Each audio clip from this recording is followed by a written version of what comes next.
Hello everybody, thank you for joining me again as we find ourselves at the beginning of Gemini season for 2020, and promises to be another interesting month. This beautiful image is again from Keir Leonis, MK Keir Leonis, and it really makes me think about the division and the duality and polarity that we're seeing so much of these days and nights. I have included this little poem to begin, well, part of a poem, The Second Coming, from William Butler Yeats, who has his sun in Gemini. Turning and turning in the widening Gaia, the falcon cannot hear the falconer. Things fall apart, the centre cannot hold. Mere anarchy is loosed upon the world, the blood-dimmed tide is loosed, and everywhere the ceremony of innocence is drowned. The best lack all conviction, while the worst are full of passionate intensity. Which is very resonant with these times, I think. I was really lucky last night to catch sight of Mercury in the dusky sky with Venus. I felt really blessed to see that. It was beautiful clear skies here where I am in Western Australia. And this morning I got to see the tiny crescent, waning crescent moon in the dawn sky, and separating just from the conjunction with Uranus overnight as the sun went into Gemini. So my overnight, not everybody's overnight, of course.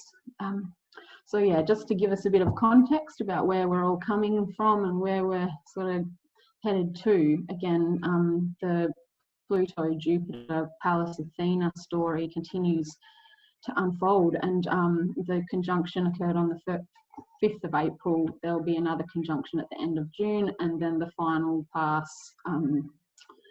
with the three of them involved is on the 13th of November, which has been very much an amplification of our metamorphic experience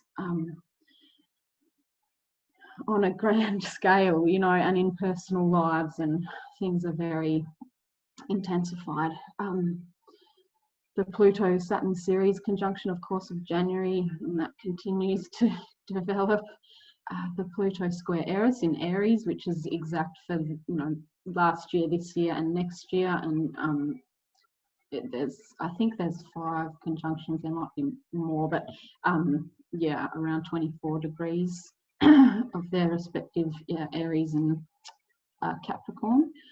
And that to me is about learning to invite discord. I'll talk a little bit more about that later. Neptune in Pisces, and all the fake news and crazy,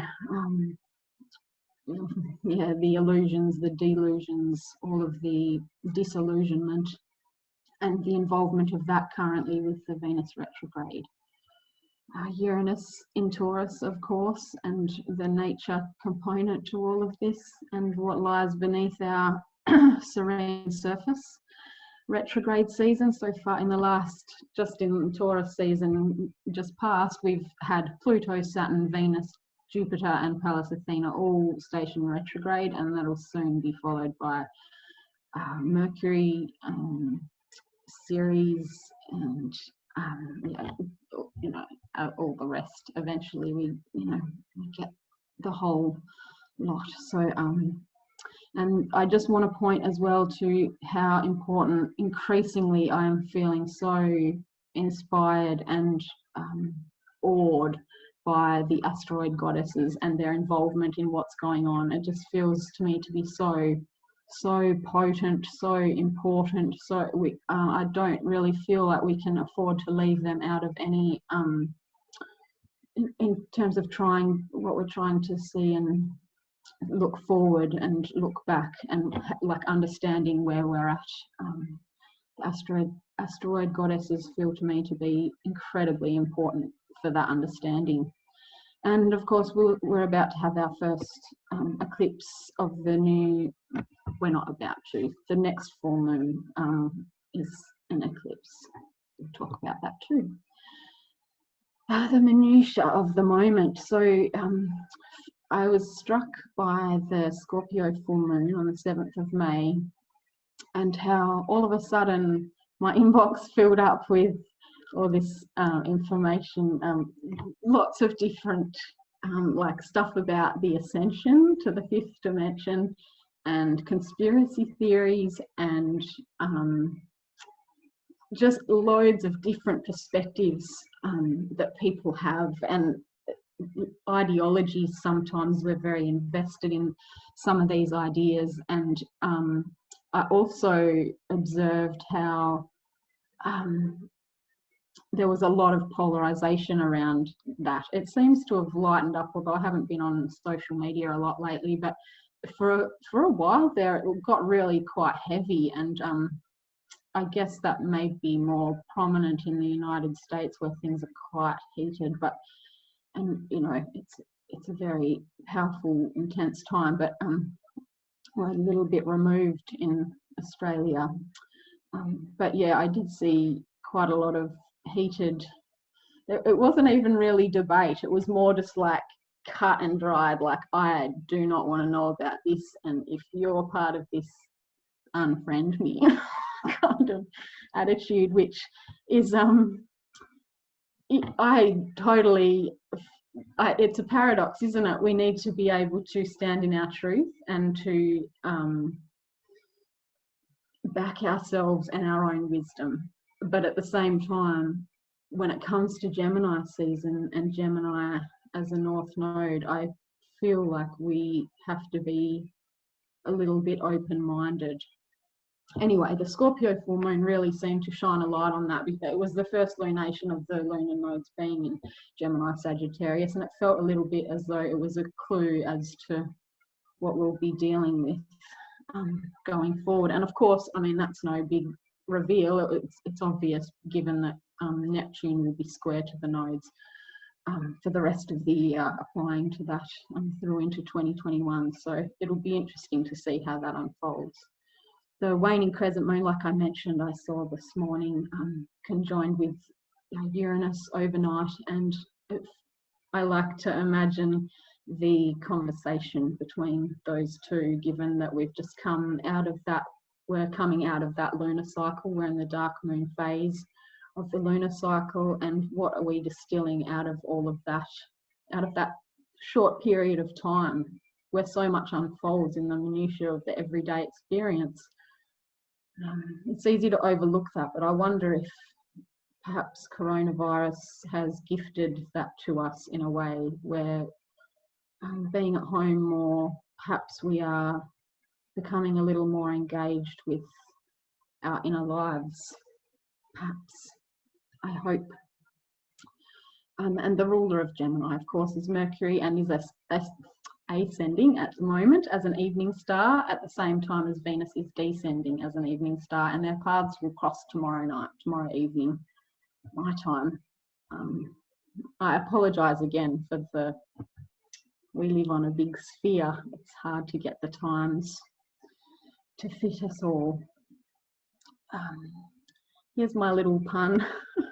Are you well? I hope everybody is well, but it is in reference to the idea of being the frog or the bullfrog in the well, as per Jeffrey Wolf Green's wisdom around Pluto and Taurus.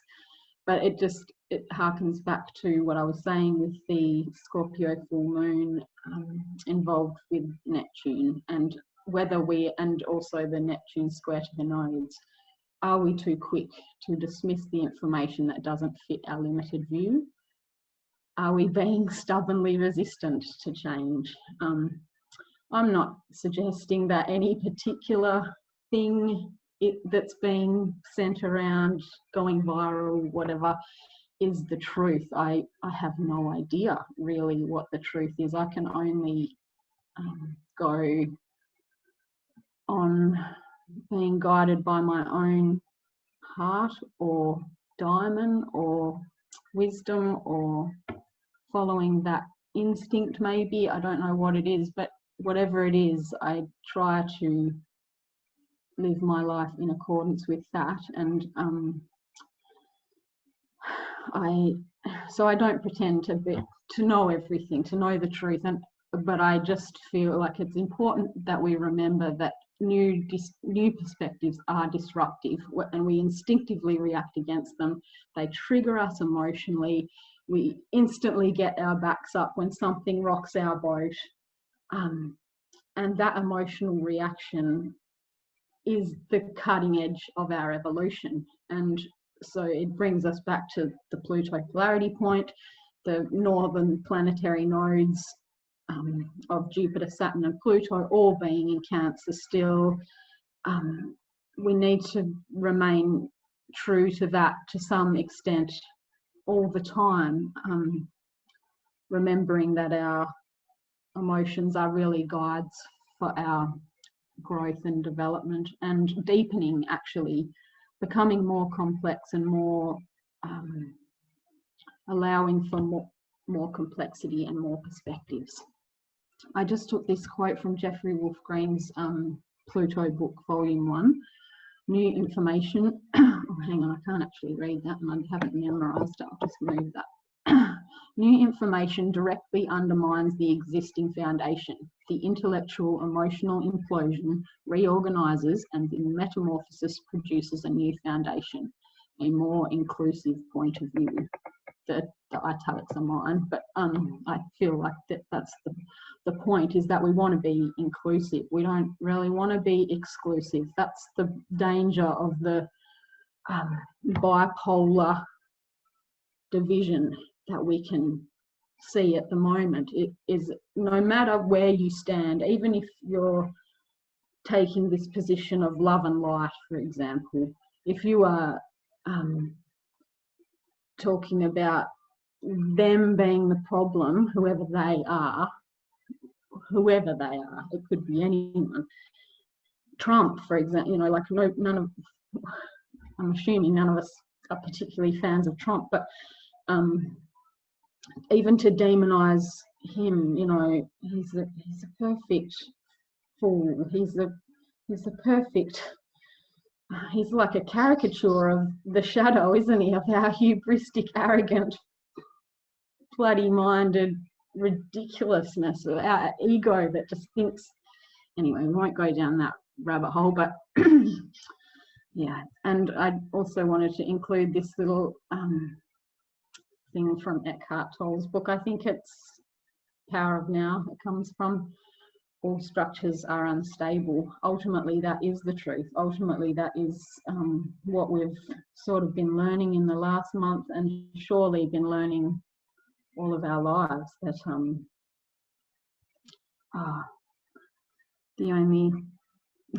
a false sense of security is the only kind there is. That wonderful Irish proverb. I borrowed this image from Getty Images. This wonderful wordsmith, Robert Zimmerman, or Bob Dylan, says so well what Gemini is about, and he has Sun in Gemini, and he's got I think lots of energy as well going on in Taurus, so he sort of fit this transitional moment that we're in, with the moon in Taurus and the Sun in Gemini. I think I have a dualistic nature. I'm inconsistent even to myself. Some people feel the rain, others just get wet. I change during the course of a day. I wake up and I'm one person, and when I go to sleep, I know for certain I'm somebody else. Chaos is a friend of mine. I'm speaking for all of us. I'm the spokesman for a generation. And finally, this is perhaps the most cutting one. People seldom do what they believe in. They do what is convenient and then repent. I really liked those quotes from him. I felt like it really spoke to Gemini. So the Sun overnight for me ingressed into Gemini, and immediately activated that grand air trine between Saturn and Pallas Athena retrograde in Aquarius, and Juno retrograde in Libra. So that's a powerful little thing to tap into now, and God's willing, I'm tapping into it. The trine to Juno is exact at the direct station of Juno as well, which I'll talk about in a few minutes. The Sun will sextile Chiron on the 29th of May and square Ceres on 30th of May, and that first quarter moon will be opposite Ceres at that time as well. The inferior conjunction with Venus, of course, the Venus star point on the 3rd or 4th of June, depending where you are. The square to Mars and the moon crossing the south node at the same time, which I felt was important. I sort of like to include the moon. Although it's so fleeting, it feels, you know, particularly, you know, that's a pretty powerful Sun square Mars energy is quite powerful, and with the moon on the south node as well, that could be a potential firework moment. The sextile to Eris and the concurrent quincunx to Pluto retrograde on the 15th of June, and the quincunx to Jupiter on the 16th of June. Then the Sun will go on to conjoin the minor asteroid Chaos, which perhaps people would balk at my inclusion of the asteroid Chaos, but I feel like I need to include this, being that the North Node is applying to conjoin with this little asteroid, and given the situation that the world finds itself in now, that we all find ourselves in, there can be little doubt that we're sort of in a sea of chaos and we have no idea where we're going. We don't know how any of this is going to play out or resolve. That occurs on the 17th of June. The quincunx to Pallas Athena, which is retrograde as well, on the 19th of June, and the conjunction with the North Node on the 20th of June, just ahead of the Sun's ingress into Cancer and the solstice.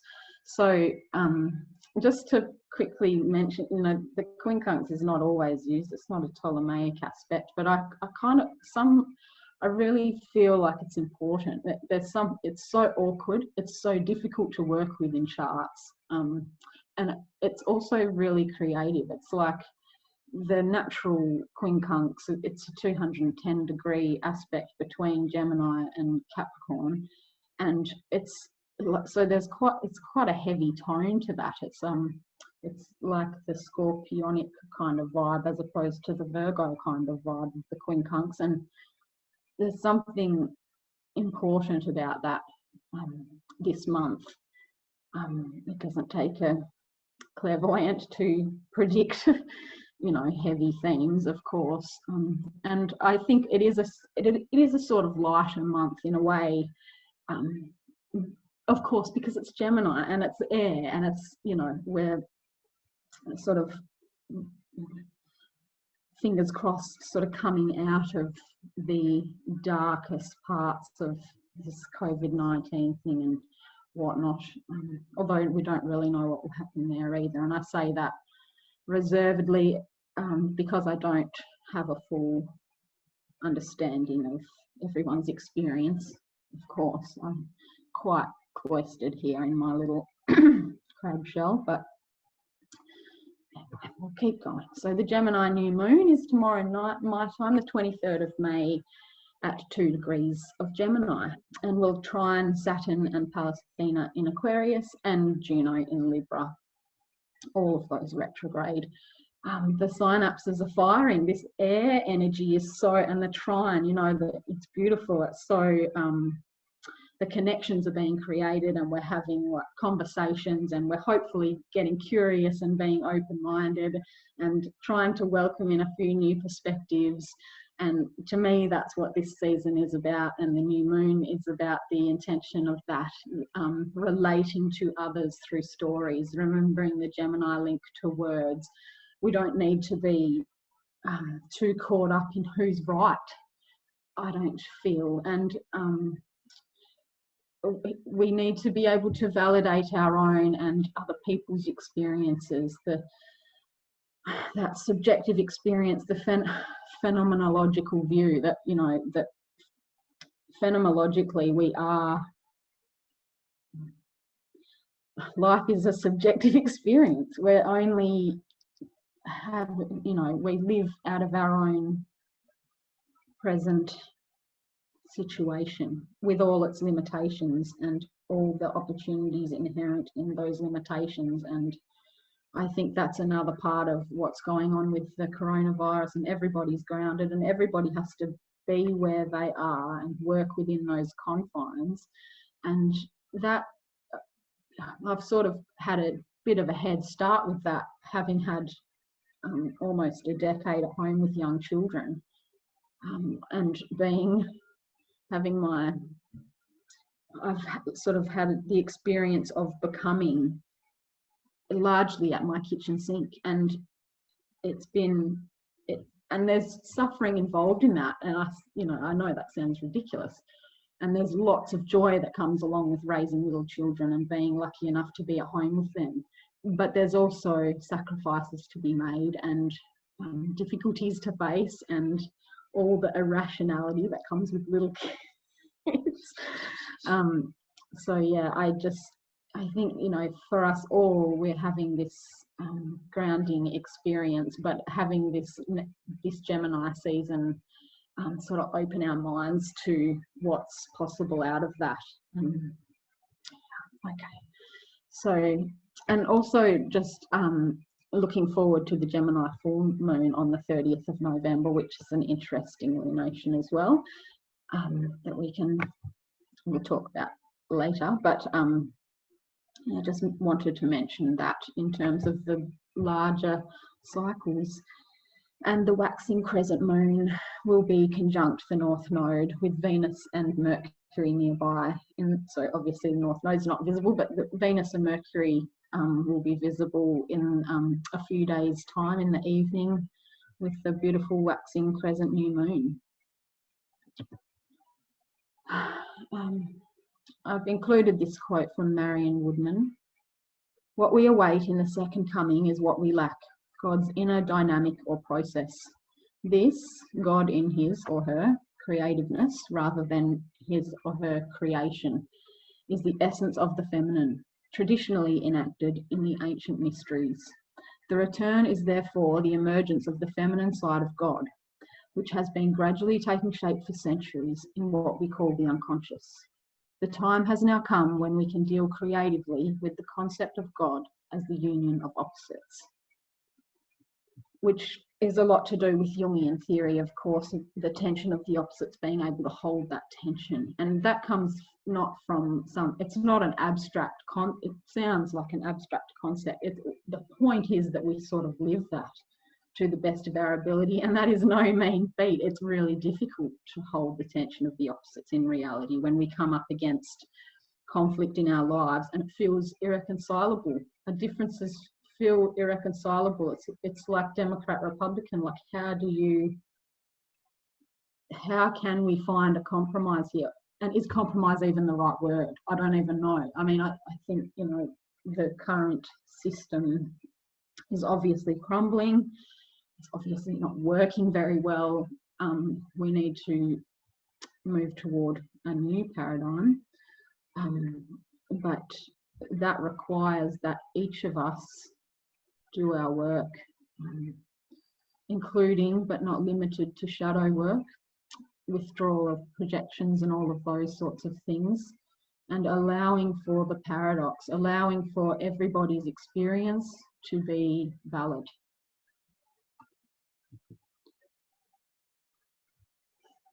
The planetary shifts and aspects of the month. Juno stations direct on the 27th of May at 5 degrees of Libra. That retrograde began in February at 21 degrees of Libra, so this may feel particularly potent for some people. I've got quite a strong Juno in my chart, and this will be a Juno return for me when she finally gets to her beyond her shadow zone. And so if you know the position of your Juno, it might be worthy of some reflection, because she's actually been a really important part of what's been going on this year, although she doesn't get much press. The Sun-Juno cycle began at the end of Leo, and Juno's been a singleton all year, and the handle of the collective bucket in terms of like the chart, basically all year. And she's, for me, that's been a representation of how we can maintain perspective, and again, the validity of the experience of the other, whether that other is our intimate other or a friend or relation or a stranger. But help just maintaining perspective in terms of everybody's having an experience in this life, and being able to hear people share that experience through their own stories and however they care to do it is has been a bit of a lifeline and is quite important. Pallas Athena returns to Capricorn on the 3rd of June. Vesta will ingress Cancer on the 4th of June at the Venus Cazimi while the Moon is in Scorpio, Moon being the ruler of Cancer, and Hygeia ingresses Cancer on the 12th of June, trine the Moon in Pisces. So those feminine asteroid goddess energies, they're just, I think they're worth watching. You know, Vesta and Hygeia, of course, being involved in the Venus retrograde at the moment, and they'll also be involved in the Mercury retrograde in Cancer. So we'll talk more about the Mercury retrograde next month, although it actually occurs this season, the station. But yeah, and the Pluto retrograde square to Eris.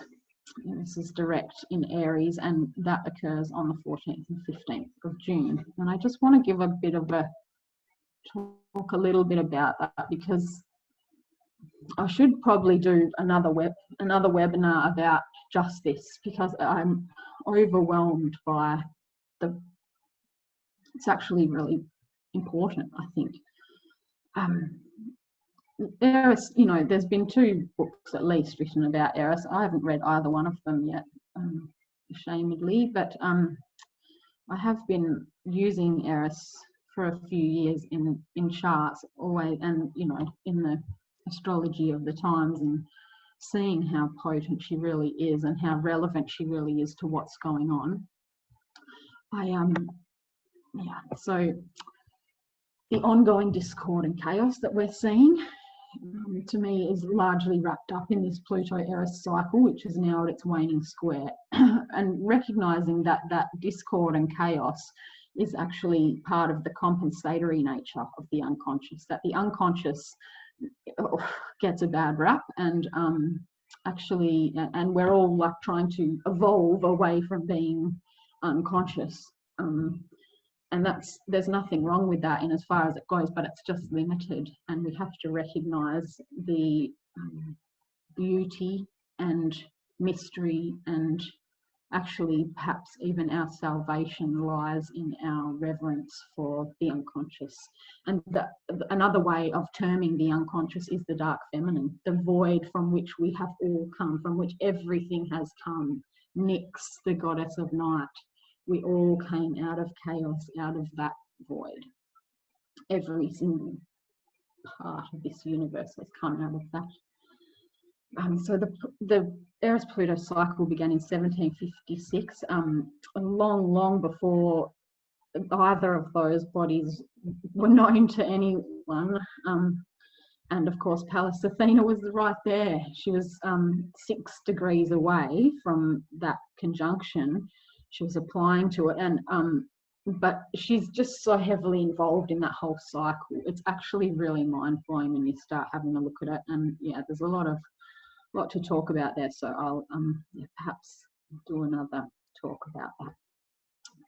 The minor asteroid chaos, as I mentioned earlier, at 24 Gemini, sextile in Eris, and quincunx the Pluto in Capricorn at the same time. So yeah, just to talk a bit like broadly about Eris. Etymologically, discord, she is of course the goddess of discord, means lacking heart. And to me that's poignant. It's it can't be easy being the goddess of discord, and she's sort of demonized a bit still, and yeah, so discord is defined as, this is quite telling, that's why I've included it. I hope it's not too boring for everybody, but it is defined as a disagreement, unfriendly feeling, ill will, dissension, and strife. Discordant is lacking harmony. So that's us in a nutshell, hey. Along with strife, she's also described as the goddess of strife, defined as an angry or bitter disagreement over fundamental issues and conflict. So there we are. That's where we're at. And I think it's very easy to just look at it as an external issue, but when we actually look at our own shadowy parts, the parts within ourselves that we have disinvited, that are therefore feeling rejected and hurt, because that's the thing. Like Eris turns up at that wedding, casts the golden apple at the feet of the goddesses. She's hurt, you know, of course. And then at the same time, we can understand, like, who would invite the goddess of discord to their wedding? It's totally understandable, but it's not easy being Eris. She is hurt, and she's defensive and reactive, of course. You know, there's that as well. It's all legitimate. So it's that phenomenological view. It's like everyone's got a point of view and nobody has to necessarily be wrong. But how are we going to reconcile this all? How are we going to bring it all together to this inclusion kind of way of going forward?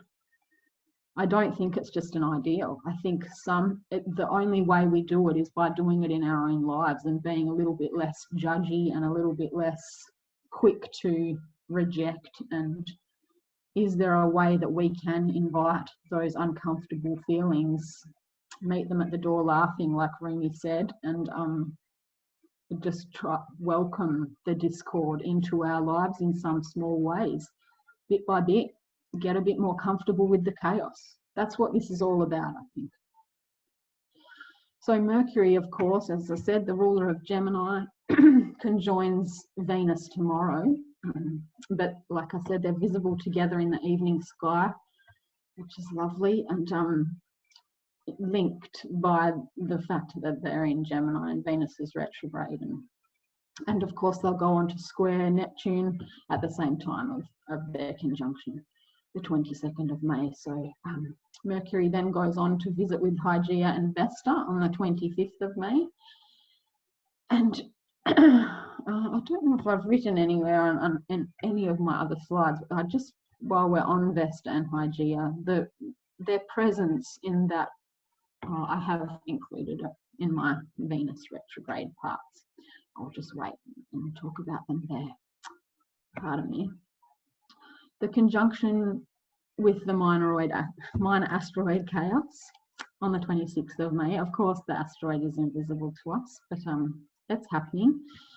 And then Mercury goes on to cross the North Node on the 28th of May and ingresses Cancer on the 29th of May, where Mercury stays until the 5th of August. It's quite a long stay in Cancer. So, and then the station retrograde occurs at 14 degrees of Cancer on the 18th of June, just before we have the solstice, and the retrograde goes from the 18th of June until the 12th of July, between the degrees of 14 and 5 degrees of Cancer. And Vesta and Hygeia are involved in that as well. As a distillation of the Vesta Hygeia thing, because they're so present for this Venus retrograde, and then coming to more consciousness through the Mercury retrograde, for the time being, what I feel their presence, their co-presence is about, the fact that they're traveling along together. Of course, they're individual entities in and of themselves, and Hygeia can be linked to Pallas Athena as well. But, you know, Vesta being the goddess of the hearth fire and providing that focus, the devotion to what is sacred in our lives. And I think that's a really important part of this Venus retrograde and then the Mercury retrograde. And I think that Hygeia's presence there as well, our capacity to do that, to tend to our own inner hearth fire, our inner sacred fire, including but not limited to sexuality and the Eros component, the erotic sort of what gets us hot, what gets our blood rushing, all of those things, relates to Hygeia in the sense that to the extent that we are able to do that, to honour the sacredness in our own lives on the ground, not just jet setting off to somewhere we think is going to hold the answers or whatever, you know, we get a bit stuck in our human condition of thinking that the answer is somewhere else. But when we are actually grounded, sitting in our own filth of our own lives, you know, like the mess that we've created and all of the good stuff too, our holistic health is bound up in this as well, in terms of Vesta and Hygeia. So Venus retrograde, of course, began on the 13th of May and continues until the 25th of June on the other side of Gemini season, and spans the degrees 21 to 5 degrees of Gemini. And the first part of the retrograde is very much linked to the square with Neptune, which is exact today. And I didn't even finish what I was going to say about that. The disillusionment, you know, of course, disillusionment is a big part of the potential thing with Neptune, but it's not all bad. Imagination is an incredible gift of Neptune, and linking it with Mercury and Venus, it's incredibly powerful for imaginative kind of, I was going to say activities. It doesn't necessarily need to be active, you know, but I certainly feel that implies effort, and the effort that we are able to put into like an imaginative kind of process, like perhaps working on what our story is in a way that isn't like rethinking that story, perhaps, not just being stuck in the story that we so often tell about who we are, what our job is, and, you know, like those kind of rote things that we repeat. And sometimes, you know, we have something like bad happen to us in our lives, and then we retell that story as though it defines us in some way, you know, especially where we've been the victim of something bad that's happened, something bad, you know, those things can actually make us or break us, and perhaps the breaking is an important part of it too. Just realise the time. Okay, we're going fine. Yeah, so for me, I mean, that's sort of what I've been thinking about so far with the Venus retrograde, is the story so far, you know, and I reflect back to the last time Venus was retrograde in Gemini, which was 2012, and I have my Mars in Gemini, but it's not involved in the actual retrograde by degree. But I just think it's sort of, that's where it takes me anyway. My thinking is to do with that storytelling. We are storytelling animals. That's what makes us special. We make meaning out of our experience, and so what are we going to do with that? That's a real gift. And perhaps reframing it, you know, retrograde, everyone always talks about retrograde being all about revisioning and reimagining and all of that. I think that's valid, you know. I think we can reimagine our story and look at it from a different angle, perhaps, and see how the teleological kind of view, we can look at life as actually guiding us somewhere, you know. Yeah, so I've just already spoken about the Vesta and Hygeia involvement with the last slide, but yes, in a nutshell, reminding us of the importance of tending to what's sacred in our own lives in order to maintain or restore health. I think that's part of what this is all about, although I'm sure that as it continues to unfold and Mercury now becoming involved with all of this energy by conjunction, and then going on with Mercury's own retrograde with Venus and Hygeia in Cancer, will get more dimensions to that idea, and perhaps completely different ideas will come in about that. But for the time being, I feel like that's what it's about, for me at least. So then the Venus retrograde will square Mars in Pisces on the 3rd of June. That's at the same time as the Venus star point, which is for me on the 4th of June at 13 degrees and 35 minutes of Gemini. And yeah, then the square to Ceres in Pisces on the 8th of June, I just wanted to make, sort of had a half thought there by the looks of it. So the cycle began, the Sun Ceres cycle began at the conjunction 5 Capricorn in December 2019. Oh no, I'm sorry about that. It must be the Sun. Or maybe it was Venus. Yes, it must be Venus I'm referring to there. My apologies, sorry for that messy. I think I must have been intending to expand that all a little bit in my thinking, and I didn't quite complete. Anyway, the Mars and Ceres in Pisces is potent, you know, and meaningful, and I'll talk more about it in future talks. But briefly, you know, the Mars energy is, of course, that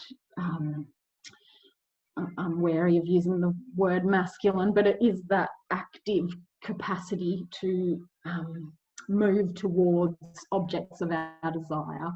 And in Pisces, I'll be talking more about Mars and Pisces in a moment, and then Ceres in Pisces, and the grief and the descent, you know, Ceres, of course, linking to Persephone and her descent to the underworld to become the queen of the underworld, and all of that. And I think that has actually been like at the beginning of when Venus stationed retrograde, I sort of witnessed, observed, and noticed quite a lot of like active kind of grief, like people. It was like there was an emotional aspect to. There is an emotional aspect to this Venus retrograde, even though it's in Gemini. And Venus will emerge to visibility as morning star by mid-June. I just wanted to shout out to Gary Caton's important work, because he did a podcast recently, and he talked about the Venus retrograde occurring around the Charioteer or Auriga constellation, and particularly the fixed star Capella at 20 degrees of Gemini. That Capella means little she-goat, which made me think about Almathea, who suckled Zeus. And there's just a lot of rich mythology around all of that. And of course, the retrograde is not just a back and forth motion, and that's what Gary's work is largely about. It's that they happen in loops.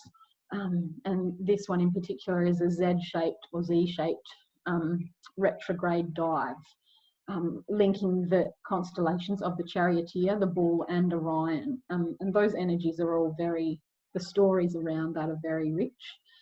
And it is like a descent, it is a dive that occurs as the retrograde happens, and you can sort of see how much closer to the ecliptic Venus has become since the retrograde station retrograde in the sky. You can sort of see that. And then when Venus re-emerges as the morning star, that will occur in a conjunction with the fixed star. Now it's left my brain, and the eye of the bull, Aldebaran, which is very potent and meaningful as well. So Gary Caton talked about the Charioteer being linked to the Chariot in the Tarot, which is a pretty amazing thought given our current circumstances again, and that polarity, the horses, the black and the white horses, and how do we bring together black and white, and how do we do this? How do we move through this time? And it's easy to just get lost in like politics and the collective, and like imagine like, we'd be rescued by the ascension to the fifth dimension or something like that. It's not, I don't feel like it's that simple, but I feel like it's much more down to us in terms of our personal lives and working with our inner opposites and the conflict in our own lives. There is, so Auriga's nature, the fixed star Auriga, the constellation Auriga's nature, and I think Capella as well, are both linked to Mercury Mars energies. So that critical thought, and I've got Prometheus there, and I suppose it is very Promethean in a way, that Mercury Mars kind of combination, doing our own thinking, like not just thinking, getting stuck in how we've always seen life, being a bit more curious and a bit more willing to question our own assumptions, letting ourselves become unsettled in terms of how we see life, and being willing to be challenged by other people as well, being willing to have that genuine conflict. It's that Mercury Mars thing. And there is, of course, the Prometheus and the link to Uranus being discovered at 24 of Gemini as well, which is meaningful. So basically, I guess it distills down to the expectation of further disruption, to the extent that we are identified with or seeking to maintain a particular position. It'll be a lot easier for our egos if we are able to relinquish a bit of control in that sense, and just sort of go with the flow and go with that zigzaggy dive, looking at things from different angles, looking at things from different perspectives, hearing other people's points of view, and also not getting too caught up in it being, of course, we're in a collective initiation, a collective dark night of the soul. We're sort of in the midst of that, and I don't want to shy away from that, and I don't want to be too quick to dash off to the albedo when we're in the negredo. But but I don't really want to dash off. I think we do need to stay with the discomfort and be adult enough, with all this Capricorn energy continuing, and the Saturn retrograding back to Capricorn, and Pallas Athena, and of course Jupiter and Pluto still being there. And a lot of this stuff is about being our own authority, and if we're going to be our own authority, we need to be adult, and that means that we need to be able to bear our own burdens. And that relates again back to Eris. I think, Eris has been our scapegoat. She's been our bared the burdens for too long, and we've got to grow up, individually, and have the real conflict that needs to be had. That's not to say it needs to be violent or aggressive even. It just means we've got to be able to tolerate the discomfort, and nothing is set in stone. So just because we have a look at different perspectives doesn't mean we're signing up for anything. It doesn't need to be that serious. That was the point I wanted to make. Yeah. So the Venus Cazimi at 13 degrees of Gemini, the Venus star point, occurs on the 4th of June, early in the morning, Western Australian time. So the waxing gibbous moon will make a quincunx at that point from 13 of Scorpio, so just ahead of the full moon in Sagittarius, the eclipse. It's at 15 degrees by the time that is exact, but yeah, that brings us to that alchemical albedo moment of the illumination, that moment of like a glimpse of clarity kind of thing.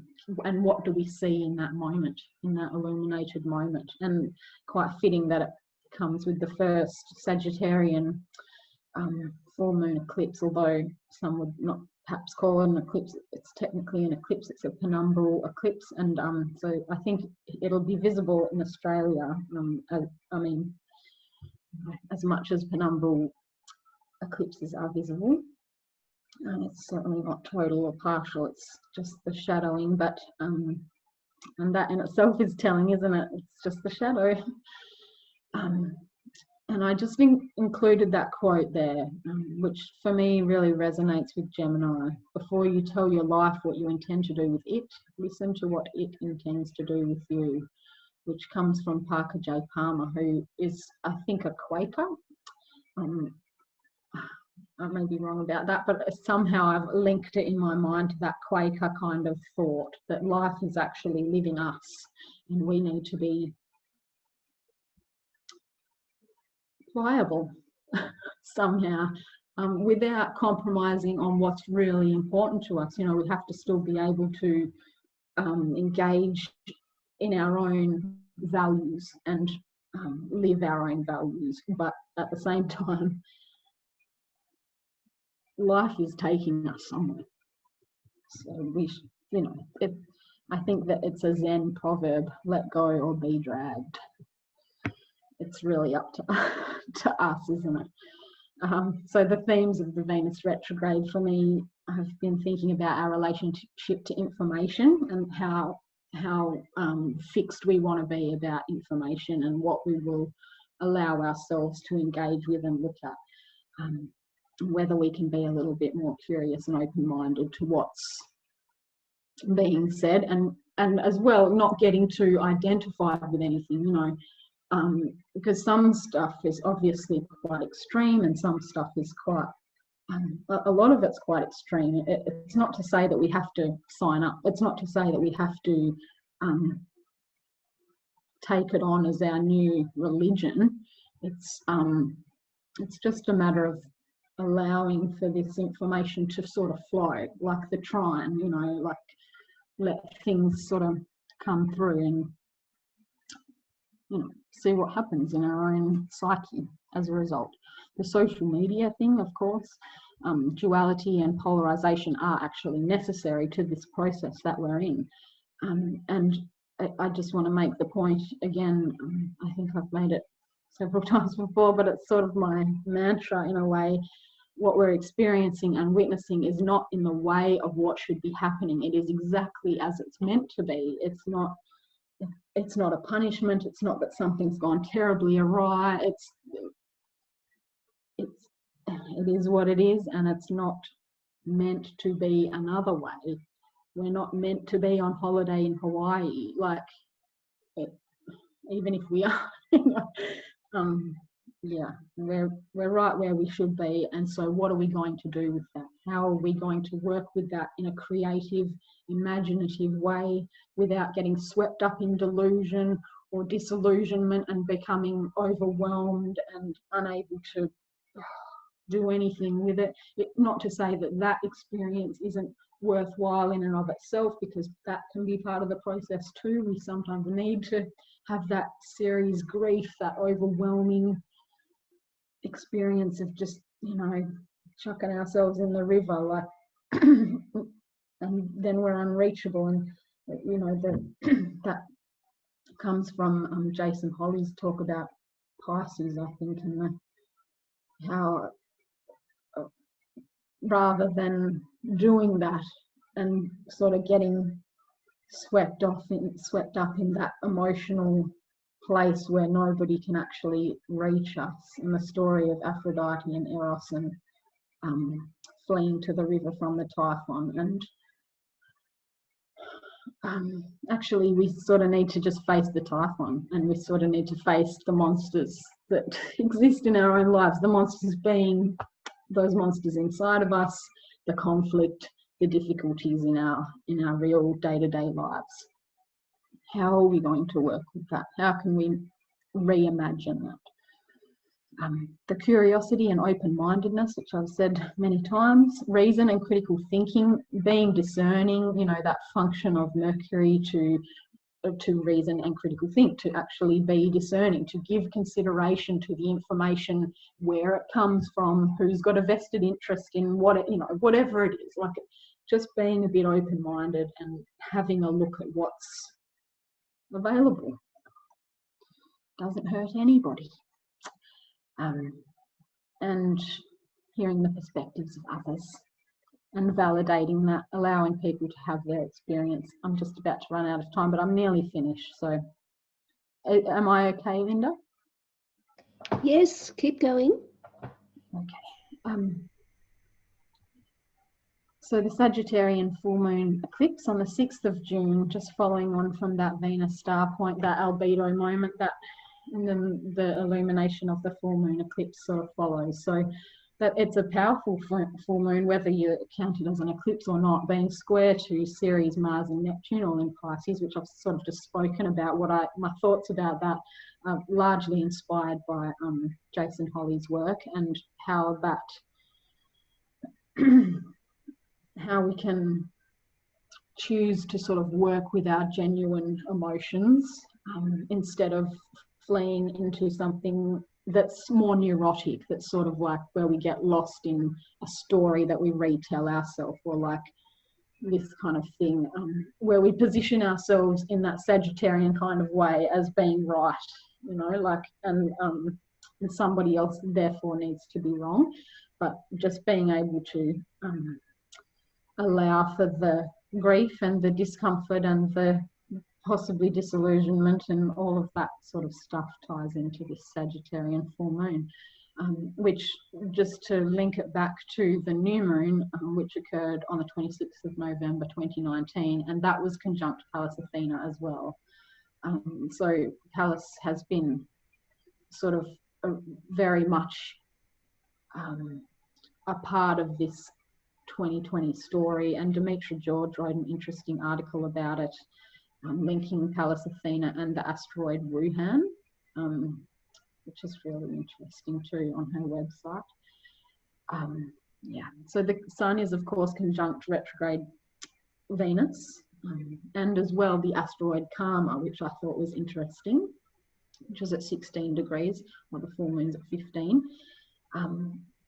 So yeah, the Sun is obviously opposite to the moon and conjunct the Venus, retrograde, and Karma, the asteroid. I guess I don't need to explain Karma. But yeah, just that, the potential here of reaping what we've sown, and seeing what that actually could be about. Jupiter, as the ruler of the Sagittarius full moon, is conjunct Pallas Athena and Pluto, both all retrograde in Capricorn. And that story, which is so interesting, and I'll certainly, more I'm sure will be said by many people about that going forward, but it's actually just an incredibly rich and beautiful thing, what's unfolding between those three. And then as well, when we include Eris in that, it's very, very interesting. So the moon is conjunct Mnemosyne, and which is also retrograde at 18 degrees of Sagittarius, so as well applying to that full moon. And she is of course the mother of the muses, and links to memory, and how so that tells me that there is a piece here about remembering our own personal truth, or remembering what it is we came here to do in the context of everything that's going on, perhaps.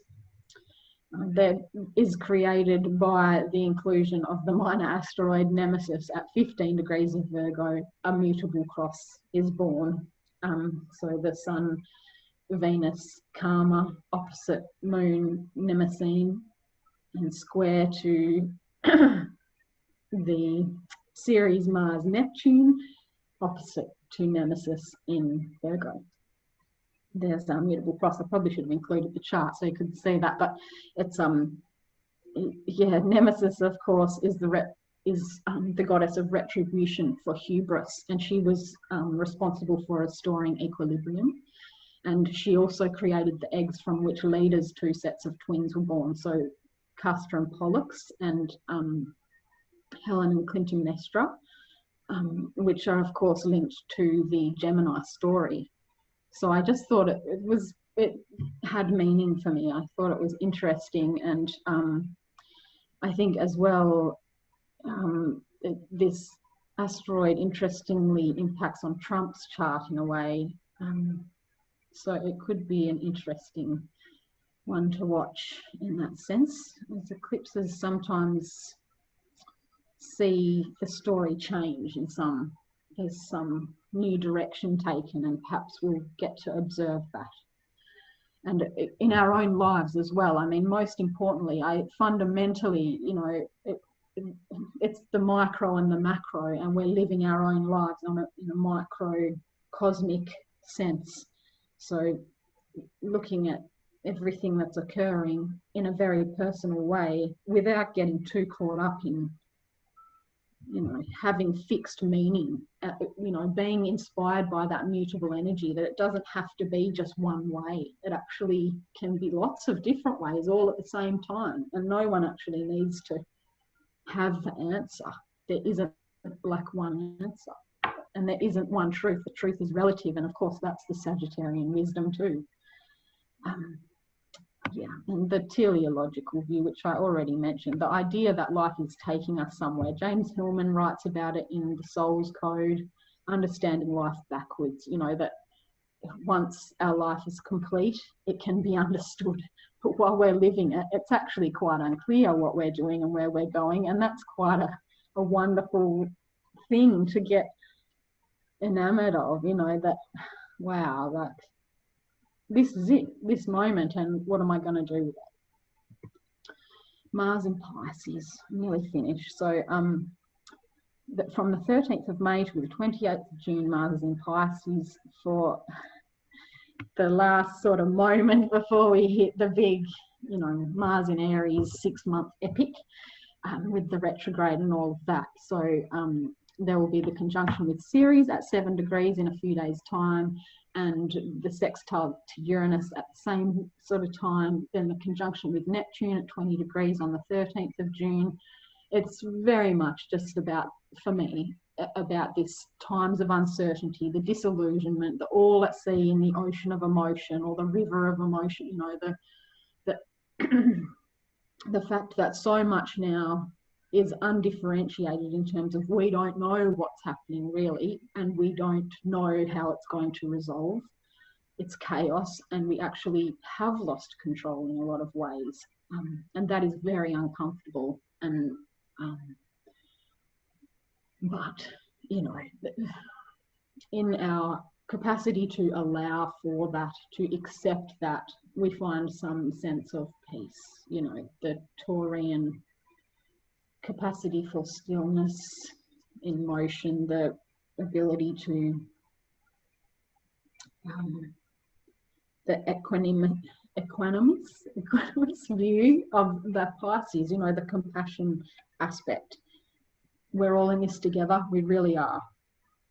We're all connected, and never has it been more obvious, our connection to one another, and now our loss of connection in a lot of ways, and the technological component, you know, moving into the so-called age of Aquarius and all of that, and Pluto going into Aquarius, Saturn going into Aquarius, all of that unfold, you know, the great conjunction occurring in Aquarius, that big 200-year shift from earth to air finally, you know, coming, all of that. The technological connection is my point about that, and maintaining that, not whether we can maintain it or whether we just constantly need to do our work with Mars in terms of finding that compassionate approach, and as well, as I was saying a few moments ago, cultivating the courage to stay with the genuine conflict rather than escaping into that neurotic emotional overwhelm, venting and projecting and all of that high drama kind of stuff. Okay, so in summary, listening and relating to our life as it exists. What is life saying to me? Life is actually talking to us, communicating with. That's what astrology is all about. We have 2 ears and 1 mouth, my mantra. Finding our authentic voice, speaking from our heart, and storytelling in a new way, you know, not just that old story we've learned by rote or repetition, you know, but actually having a little time to reflect upon where we've come from, whence we've come from, you know, in terms of the Venus retrograde as well, you know, from 2012 to now, or from 2018 until now, the last Venus retrograde, which is in Scorpio Libra, and what is it all coming to? What's the telos of this? Where are we going? Where are we being carried to? Of course, it's a mystery. We don't really know. We can't kid ourselves to think that it's all about where our conscious will take us, though it's a nice idea. It's partly to do with that. We are partly, to some extent, able to co-create, but it's, we've also got to surrender, which is a good Pisces Neptune word. Finding our authentic, I've just said that, sharing information, being uncensored, and freedom of speech, being just in terms of, you know, our personal relationships, being able to speak freely without having to hold back, and being a person who is able to hear the perspectives of others, even if it's uncomfortable. You know, although we're all human and we all muck up in that regard. Letting conversations flow, talk it over in bed. That's my flashback to the 80s or 90s song. Probably should have, yeah, anyway. In bed or out of bed, it's good to let the conversations flow, and getting some air and allowing some space for things to move and breathe, which is an important part. And the phenomenology, can't say it anymore. Does anyone actually need to be wrong? Can we just have our own valid opinion as a phenomenon, as an experience that we have? It's legitimate. And finally, not finally, but finally for this slide, this life is a process of learning, which is from the Gemini Sun, Sagittarius Moon, amazing artist Lauren Hill. And finally, I was meant to turn this white so I could actually read it. Every act has both good and evil results. Every act in life yields pairs of opposites in its results. The best we can do is lean toward the light, toward the harmonious relationships that come from compassion with suffering, from understanding the other person.